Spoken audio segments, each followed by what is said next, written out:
আসসালামু আলাইকুম ওয়া রাহমাতুল্লাহি ওয়া বারাকাতুহু। আপনারা সবাই কেমন আছেন? জি আলহামদুলিল্লাহ, আমিও ভালো আছি। সময় একেবারে অল্প, অনেকে আছেন কথা বলবেন, তো আমি অল্প সময় কথা বলবো। তো মহান আল্লাহ রাব্বুল আলামিনের দরবারে শুকরিয়া যে আজকে আমাদেরকে দিনের নিসবতে মাদ্রাসার একটা উদ্বোধন উপলক্ষে আপনাকে আমাকে আজকে এবারে কি জান্নাতের বাগানে আসার সুযোগ করে দিয়েছেন। এই জন্য শুকরিয়া আদান বলে আলহামদুলিল্লাহ। অন্য যে কোনো দিন কোথাও কোনো ইসলামিক জলসায় বসা আর আজকের ইসলামিক জলসায় বসা অনেক পার্থক্য আছে। আপনারা অনেকে জানেন, আমি যে মাত্র বাগের বাজার থেকে আসলাম, আজকে ফজরের পরে 2 জন আসছে, জোহরের নামাজের পরে কয়েকজন আসছে। এটা আর একটু বলিয়ম দিলে মানে কথাটা সুন্দর হবে। হ্যাঁ, আর একটু বলিয়ম। তো কয়েকজন আসছে আমার কাছে, বক্তব্য হলো যে হুজুর আজকে যে রাত্রে বিভিন্ন অনুষ্ঠান হচ্ছে, এই অনুষ্ঠানে আমরা অংশগ্রহণ করতে পারবো কিনা, টাকা দিয়ে সময় দিয়ে এগুলো আমরা করতে পারবো কিনা। আমি যখন বাগের বাজার থেকে আসি তখন গাড়িতে 2 জন মহিলা কথা বলতেছে, দেখছো কারবারটা করছেটা কি। আরেক মহিলা জিজ্ঞা কি করছে, আমার কাছ থেকে 50 টাকা গাইটা নিছে। আরেক মহিলা বলতেছে আমার কাছ থেকে 100 টাকা গাইটা নিছে। আমি চুপচাপ তাদের কথা শুনতেছি। কেন গাইটা নিছে? আজকে 31st নাইট উপলক্ষে তাদের গেট সাজাইতেছে, তাদের ওই গার্মেন্টস ফ্যাক্টরির বিভিন্ন ওগুলো সাজাইতেছে, এক ধরনের তারা পোশাক পরবে, রাতের বেলা গান বাজনার আয়োজন করতেছে, আগামীকালকে তাদের পিকনিকের আয়োজন করতেছে, বিভিন্ন ধরনের অনুষ্ঠান তারা করবে। এই জন্য গার্মেন্টস কর্মীদের থেকে লাঞ্চের টাকা, বোনাসের টাকা, বেতন থেকে টাকা কাইটা নিয়ে তারা বিভিন্ন অনুষ্ঠান করতেছে। নিশ্চয়ই সব অনুষ্ঠানগুলো জান্নাতে যাওয়ার মাধ্যম হবে। আপনারা কি বলেন? জান্নাতে যাওয়ার মাধ্যম হবে না? ওরা যে কতটা বোকা, ওরা যে কতটা মূর্খতার জগে বসবাস করে, এটা বলে শেষ করা যাবে না। দেখা যায় আজকে কিন্তু আপনার প্রায় প্রতিষ্ঠানে দেখবেন, স্কুল কলেজের মধ্যে, গার্মেন্টস ফ্যাক্টরি, ব্যবসা প্রতিষ্ঠান, বিভিন্ন জায়গায় মানুষ অনুষ্ঠান করতেছে। এই সবগুলো অনুষ্ঠান হলো ইহুদি এবং নাসারাদের অনুকরণে, ইহুদি এবং নাসারাদের অনুসরণে, যেগুলো কুফরি এবং শিরক এবং গুনার ছাইরা বলে আসে। ঠিক কিনা বলুন? আর আমরা আজকে এই মারকাজুল আবরার গাজীপুর এর উদ্যোগে আমরা আজকে যে অনুষ্ঠানে এসেছি, এটা হলো জান্নাতের বাগান। ঠিক কিনা বলুন? এই জন্য অন্য দিন কোন দিনই মজলিসে উপস্থিত হয়ে আমরা যেই পরিমাণ শুকরিয়া আদায় করি, তার চেয়ে একটু বেশি শুকরিয়া আদায় করতে হবে বলে আলহামদুলিল্লাহ। মুহতারাম হাজিরিন, একেবারে মুখতাসার কথা বলবো। এই পৃথিবীতে মানুষ যেই কয়েকটা বিষয়ের মাধ্যমে তার জীবনে স্বপ্ন দেখে, তার মধ্যে বড় একটা স্বপ্ন হলো যে আমি আমার সন্তানকে আদর্শবান বানাবো, নীতিবান, সত্যিকার অর্থে মানুষ হিসেবে গড়ে তুলবো। ঠিক কিনা বলুন? আমরা যারা বাবা হয়েছি, আমাদের প্রত্যেকেরই এই আইডিয়া, এই স্বপ্ন, এই চিন্তা ধারণা লালন করি যে আমি মূর্খ হয়েছি, আমি যেমন শিক্ষায় বড় হতে পারি নাই, আমি একটু সাধারণ মানুষ হয়েছি, কিন্তু আমার মাথার গাম পায়ে ফেলে হলেও আমি সন্তানকে মানুষ বানাবো, আদর্শবান বানাবো, সুশিক্ষায় শিক্ষিত করব। এই স্বপ্ন প্রতিটা গার্জিয়ান দেখে। ঠিক কিনা বলুন? 1 2 নম্বর বিষয় হলো, মানুষ দুনিয়াতে যেই কয়টা মাধ্যমে সুখী হয় দুনিয়াতে, যেমন ভাবে মনে করেন আমার শারীরিক অবস্থাটা ভালো থাকা, আমি অর্থের মালিক হওয়া, এরকম ভাবে আমার সন্তান মানুষ হওয়া। মানুষ এই দুনিয়াতে সুখী হওয়ার জন্য যেই কয়টা মাধ্যম আছে, তার মধ্যে সবচেয়ে ভালো একটা মাধ্যম, উত্তম একটা মাধ্যম হলো যে প্রত্যেকের সন্তান মানুষ হওয়া, আদর্শবান হওয়া। কারণ সন্তান যদি আদর্শবান হয়, মানুষ হয়, তাহলে এর বেনিফিট, এর উপকার, এর লাভ সবচেয়ে বেশি যারা পায় তারা হলো বাবা মা, দুনিয়াতেও আখিরাতেও। আর যদি সন্তান খারাপ হয়ে যায়, তার জন্য সবচেয়ে বেশি আফসোস করতে হয়, সবচেয়ে যন্ত্রণার আর কষ্টের শিকার হয় বাবা মা। ঠিক কিনা বলুন? এই জন্য প্রত্যেকটা বাবা মার স্বপ্ন থাকে যে আমার সন্তান যেন মানুষ হয়। আপনারা বলুন তো, সবার সন্তানই কি মানুষ হয়? সব বাবা মাই স্বপ্ন দেখে যে আমার সন্তান আদর্শবান হবে, নীতিবান হবে, মানুষের মতো মানুষ হবে, কিন্তু সবার সন্তান মানুষ হয় না। কেন হয় না? তার সবচেয়ে বড় কারণ হলো সন্তানকে সত্যিকার অর্থে মানুষ বানাতে হলে একজন যোগ্য অভিভাবক হিসাবে, একজন সচেতন অভিভাবক হিসাবে তার যেই ধাপগুলো মেনে চলা দরকার ছিল, যেই সিস্টেমে, যেই নিয়মে সন্তানকে লালন পালন করার কথা ছিল, এভাবে সন্তানকে লালন পালন করে নাই। কাজে তার থেকে সে ভালো সন্তান, তার সন্তান আদর্শবান, এটাও সে স্বপ্ন দেখে কিন্তু আদর্শবান হয় না। মুহতারাম হাজিরিন, আল্লাহ রাব্বুল আলামিন কোরআনে কারিমে বলছেন, যুয়িনা লিন-নাসি হুব্বুশ শাহওয়াতি মিনান নিসা ওয়াল বানিন। আল্লাহ রাব্বুল আলামিন মানুষের অন্তরকে এভাবেই সাজিয়ে দিয়েছেন যে প্রতিটি মানুষের অন্তরের মধ্যে অর্থের ভালোবাসা এবং সন্তানের ভালোবাসা তার অন্তরে থাকে।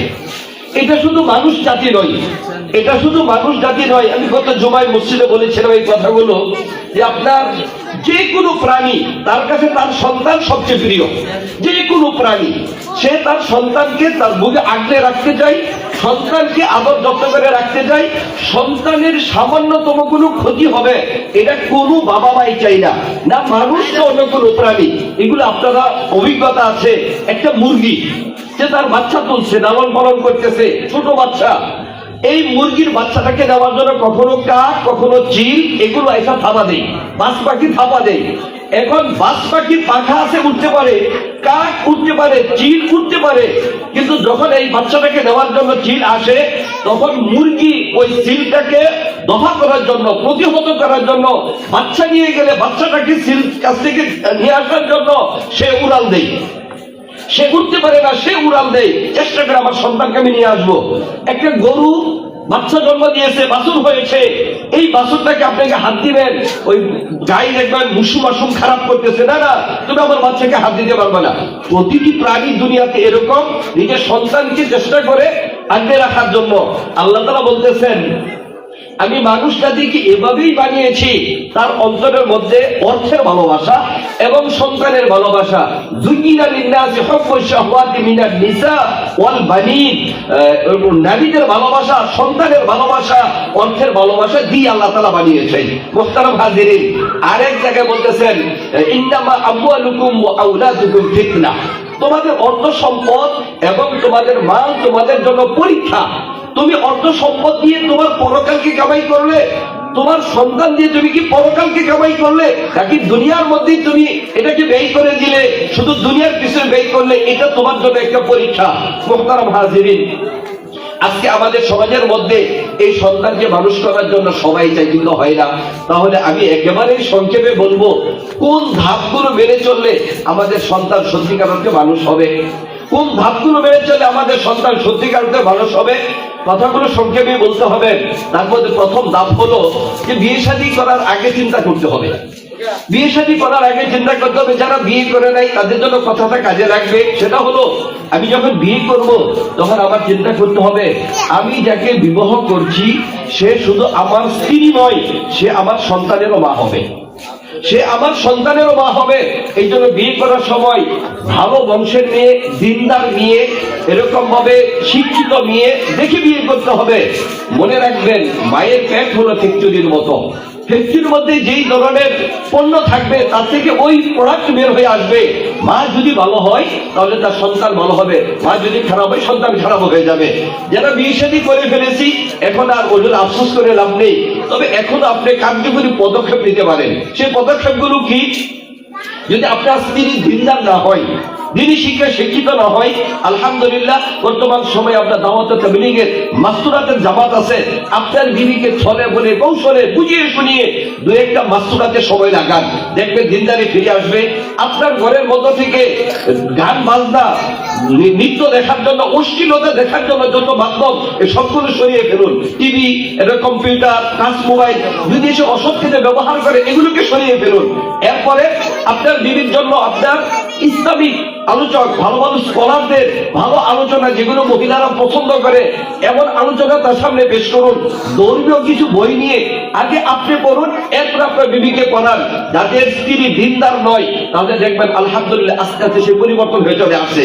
যাই হোক মুহতারাম হাজিরিন, দ্বিতীয় ধাপ সন্তানকে মানুষ করার জন্য, তা হলো আপনার সন্তান জন্ম নেওয়ার পর থেকে যেই ব্যাপারগুলো সবচেয়ে বেশি আপনার সচেতন হতে হবে, তার জন্য এক নম্বর ধাপ হলো আপনার সন্তান আপনার স্ত্রীর পেটে যাওয়ার পরেই যেই ধাপ আপনার সবচেয়ে বেশি গুরুত্বের সাথে দেখতে হবে সেটা হলো আপনার স্ত্রীকে লালন পালন করার ক্ষেত্রে হারাম উপার্জন থেকে আপনি বাঁচাতে হবে। খুব ভালো করে মনে রাখবেন, আপনি যত নামাজি হন, যত আল্লাহওয়ালা হন, যত কান্নাকাটি করেন আল্লাহর কাছে যে আল্লাহ আমার সন্তানকে তুমি ভালো করে দাও, যদি আপনার সন্তানকে হারাম অর্থ দিয়ে লালন পালন করেন তাহলে আপনার ওই সন্তান ভালো মানুষ হওয়া অনেক কঠিন।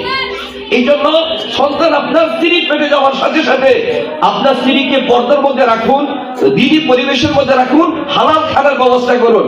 সন্তান জন্ম নেওয়ার পর থেকেই আপনি তার সাথে দিনী পরিবেশ কায়েম করুন। দিনী পরিবেশগুলো কি কি? আমাদের সমাজের মধ্যে এমন কোন ঘর নেই যেই ঘরের মধ্যে টিভি নেই, কম্পিউটার নেই, টাচ মোবাইল নেই। এখানে আপনার সন্তান জন্ম নেওয়ার পর থেকেই যদি সে এটা দেখতে থাকে যে আমার মা আমাকে খাওয়াচ্ছে আর রঙিন পর্দায় টিভি, কম্পিউটার, টাচ মোবাইলের মধ্যে সে আজে বাজে জিনিস দেখতেছে আর সন্তানও দেখতেছে, মনে রাখবেন ওই যে আরবিতে একটা প্রবাদ বাক্য বলেন, আল নাকশু ফিস সিগার আল ইলমু ফিস সিগার কান নাকশি ফিল হাজার। পাথরের মধ্যে কোনো কিছু অঙ্কন করলে ওইটা যেমন ভাবে মুছে যায় না, ঠিক তেমনি আপনার যদি ছোটকালে সন্তান যা শিখবে এটা তার দিল থেকে কখনো যাবে না। এই জন্য মোহতারাম হাজিরিন, সন্তানকে ছোটকালে যখন লালন পালন করেন আপনার ঘরের পরিবেশটা একটা দিনী পরিবেশ কায়েম করবেন। এরপরে যখন সন্তান আস্তে আস্তে বড় হয়ে থাকবে তখন আপনার জন্য দায়িত্ব হলো যে আপনার সন্তানকে যে প্রতিষ্ঠানে ভর্তি করবেন এই প্রতিষ্ঠানটাকে নির্বাচন করবেন খুব বুঝে শুনে। খুব ভালো করে মনে রাখবেন এই কথা। আপনি যদি প্রতিষ্ঠান নির্বাচন করার ক্ষেত্রে ভুল করে ফেলেন তাহলে এই ভুলের আর কোনো মাসুল নেই, এই ভুলের কোনো মাসুল নাই। এমন প্রতিষ্ঠানে আপনি আপনার সন্তানকে ভর্তি করেছেন যেই প্রতিষ্ঠানে সকালবেলা রবীন্দ্রসঙ্গীতের রিহার্সেল করে এরপরে ক্লাস শুরু করে, যেই প্রতিষ্ঠান মানে সকালবেলা আগে গান গাবে, নৃত্যর আয়োজন করবে, এরপরে তারা ক্লাস শুরু করবে, যেই প্রতিষ্ঠানের মধ্যে কোরআন হাদিসের শিক্ষার কোনো বালাই নেই, যেই প্রতিষ্ঠানের মধ্যে সবসময় অশ্লীলতার বেহায়াপনা, তারা এটা আধুনিকতা মনে করে থাকে।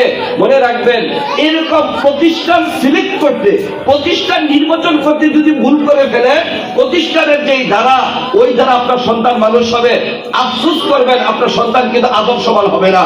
এই জন্য মুহতারাম হাজিরিন, আজকে আমাদের সমাজে সময় নিয়ে আর কথা বলা যাবে না। আজকে আমাদের সমাজে আমাদের সন্তান মানে মানুষ না হওয়ার পিছনে কয়েকটা বড় দাগে কয়েকটা জিনিস। একটা বার হল অপশিক্ষা। সন্তান মানুষ না হওয়ার পিছনে আমাদের সমাজে একটা বার হল অপশিক্ষা, 2 নম্বর হলো আপনার অপসংস্কৃতি, 3 নম্বর হলো অপরাজনীতি, আর 4র্থ নম্বর হলো নেশা। আমি কয়টা কথা বললাম, বিস্তারিত বলবো না।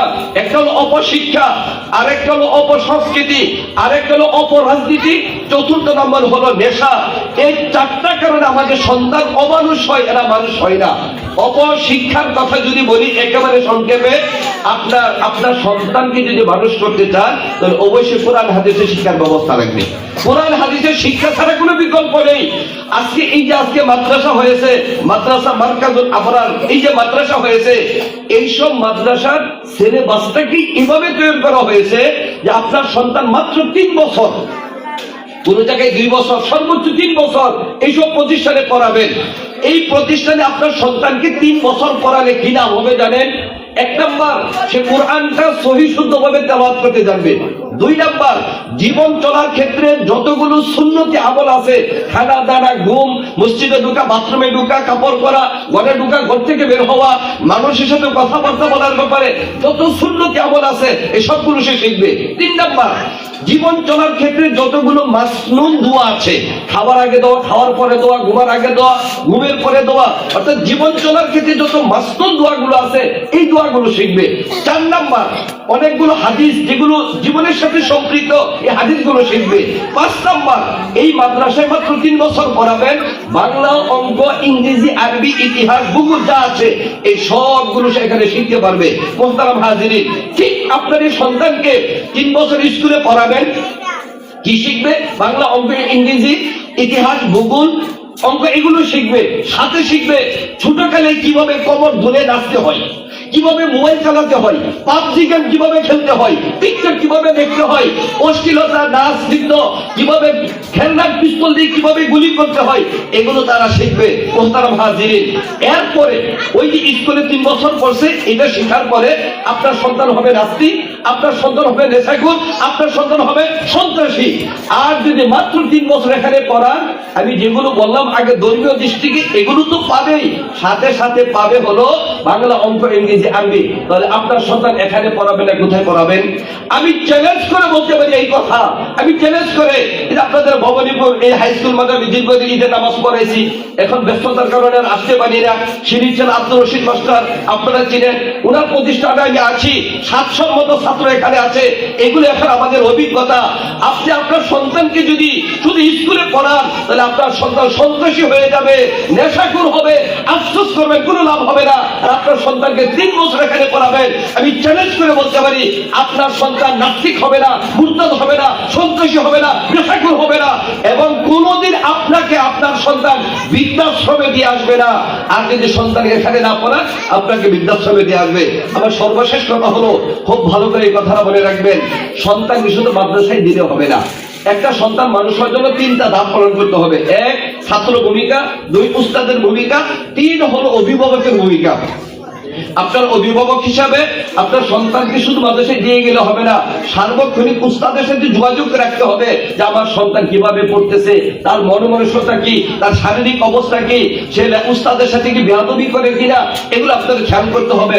উস্তাদ কখনো শাসন করলে আপনার ছেলেকে লাই দিবেন না, আদর করে সোহাগের মাথায় তুলবেন না। উস্তাদ শাসন করেছে কোনো কারণে, যদি শাসনটা একটু অতিরিক্ত হয়ে যায়, আপনি ধৈর্য ধারণ করবেন, প্রয়োজন বুঝে স্পেশাল ভাবে উস্তাদের সাথে কথা বলবেন।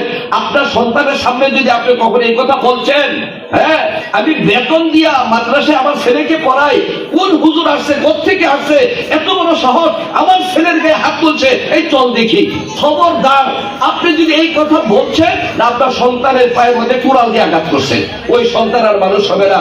যাই হোক মুহতারাম হাজিরিন, এই প্রতিষ্ঠান মামুন ভাই করতেছেন এবং আরো তার সাথে যারা আছে আরো একজন, এনারা এই প্রতিষ্ঠান এখানে প্রতিষ্ঠা করেছেন, নোমান আহমদ এবং মুফতি মামুনুর রশিদ, আমাদের অত্যন্ত পরিচিত কাছের জন। আলহামদুলিল্লাহ, আমরা ভগবান করে ওলামা ইকরাম যারা আছি, সার্বক্ষণিক আমাদের মধ্যে মত বিনিময় যোগাযোগ হয়। এই প্রতিষ্ঠান করার আগ থেকে আমাদের সাথে যোগাযোগ করেছেন। আলহামদুলিল্লাহ, আপনারা নিশ্চিন্তে এই প্রতিষ্ঠান আপনাদের সন্তানকে দিবেন। আমরা চেষ্টা করব বছরে 2-4 বার এসে তাদের খোঁজ খবর নেওয়ার জন্য, লেখাপড়া কেমন হচ্ছে, লেখাপড়ার মান কেমন, এগুলো দেখাশোনার জন্য। ইনশাআল্লাহ দেখবেন এই প্রতিষ্ঠান দিনের উন্নতি হবে এবং আপনার সন্তান আদর্শবান নীতিবান হবে। আল্লাহ রাব্বুল আলামিন এই প্রতিষ্ঠানকে কবুল করে নিক এবং আল্লাহ তাআলা আমাদের সকলের সন্তানকে দ্বীনি শিক্ষায়, সুশিক্ষায় শিক্ষিত করার তৌফিক দান করুন। ওয়া আখিরু দাওয়ানা আলহামদুলিল্লাহি রাব্বিল আলামিন। আসসালামু আলাইকুম ওয়া রাহমাতুল্লাহি ওয়া বারাকাতুহু। শুকরিয়া জনাব হযরত মাওলানা মুফতি মাজহারুল ইসলাম আজিজি সাহেব হুজুরকে, উনি সংক্ষিপ্ত সময়ে গঠনমূলকভাবে অত্যন্ত দামি এবং মূল্যবান কিছু কথা আপনাদের সামনে পেশ করার জন্য। প্রিয় হাজিরিন, আসলে তো দ্বীনি একটি আলোচনা পরিবেশ এখানে, আর এই দ্বীনি আলোচনা পরিবেশে মানুষ যতটুকু থাকা দরকার ছিল, এখন আমাদের নীতি আর রুচি পরিবর্তন হওয়ার কারণে এখন আমাদের এখানকার তুলনায় বাজারের লোকজন আরো অনেক বেশি আছে। প্রিয় হাজিরিন, আপনাদের সকলের কাছে আমরা প্রচারণার মাধ্যমে, আপনাদের কাছে দাওয়াতের মাধ্যমে, যে কোনো মাধ্যমেই আমরা আমাদের মাদ্রাসা মারকাজুল আবরার, এই মাদ্রাসা প্রতিষ্ঠানকে আপনাদের কাছে উপস্থাপন করার চেষ্টা করেছি। আপনারা সেটাকে সাদরে গ্রহণ করেছেন। অসংখ্য মোবারকবাদ এবং ধন্যবাদ আপনাদের সকলকেই। আমরা এ পর্যায়ে যেহেতু ঈশার আজান হয়ে গেছে, ঈশার নামাজের জন্য আমাদের এই আজকের মানে সবার এবং দোয়া অনুষ্ঠানের প্রথম যে অধিবেশন আর এ পর্যন্ত আমরা সমাপ্তি ঘোষণা করছি। দ্বিতীয় অধিবেশন ঈশার নামাজের পর থেকে ইনশাআল্লাহ শুরু হবে। আমাদের ঢাকা থেকে আগত যে মেহমান, উনি 2:30টার সময় আমাদের মাদ্রাসায় এসে উপস্থিত হয়েছেন, উনি অপেক্ষা করছেন এবং উনি ঈশার নামাজের পরেই আমাদের ভর্তিকৃত যে ছাত্রগুলো হয়েছে, এই ছাত্রদেরকে ঈশার পরে সামান্য কিছু পরেই ছাত্রদেরকে সবক উদ্বোধন করেই উনি আলোচনা করবেন। এরপরে আমরা দোয়া অনুষ্ঠান শেষ করবো ইনশাআল্লাহ। বেশি দেরি করবো না, সর্বোচ্চ 9টা থেকে 9:30টার ভিতরেই আমরা আমাদের